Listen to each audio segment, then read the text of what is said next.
এই যে দেখুন আমার বৌমার বাবা এসেছে। হ্যাঁ, আজ বৌমা তো খুব খুশি, আমরাও খুব খুশি, আর মানুষটি খুব ভালো। প্রচুর জিনিসও এনেছে, দেখাচ্ছি দাঁড়ান। আর এই দেখুন সাথে কি কি এনেছে দেখুন।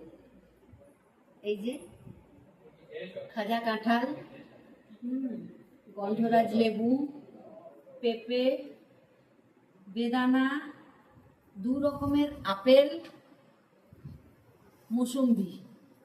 সবচেয়ে প্রিয় জিনিস হচ্ছে জানেন তো আমার এই সবগুলোর মধ্যে এই যে পান। আমি খুব খেতে ভালোবাসি।